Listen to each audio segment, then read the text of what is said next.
Jiwan ne. Yauwa wai Adam ɗan zango yaushe kake shirin dawowa fim ɗin Asin da Asin ne?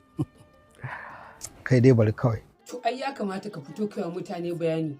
Saboda yanzu kai kaɗai duniya take kallo. Ko ba haka bane Malam Daushe? Ai wannan zance babu rage sai daidai. To wannan shine ba da kafa. To kamar yaya ba da kafa kuma me za mu je mu gaya al'umma?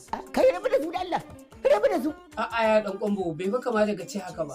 Na ji alama saboda jina nake na fara zama. Ka fara zama me? Nura Inuwa kana ganin ko ba matsala za a dawo fim din nan? Ba wani matsala ba ne.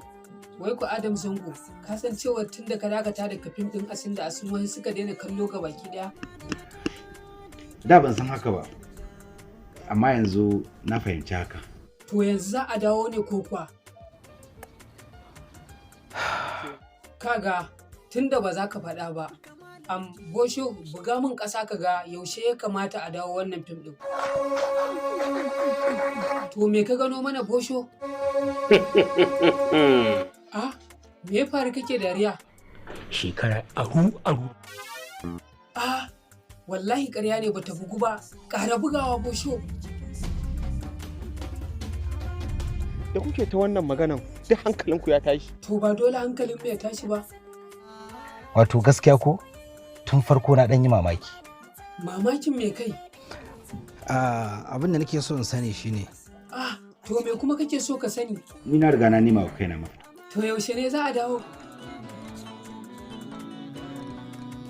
Ah, 2 ga watan sabuwar shekara kenan. Ah, to masha Allah dan kwambo za a dawo Asin da Asin.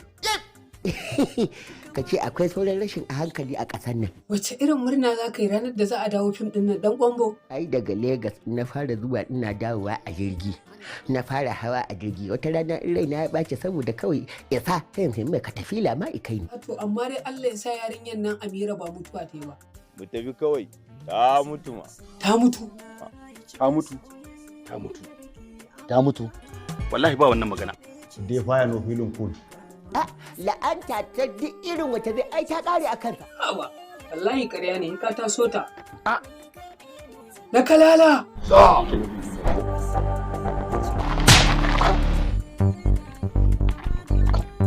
Calm down. Banda ma Allah ya taimake ku hauka na ya kwanta ba he na ragargaza komai a nan gurin ba. Ya kamata dai ku ke bin duniya a sanu.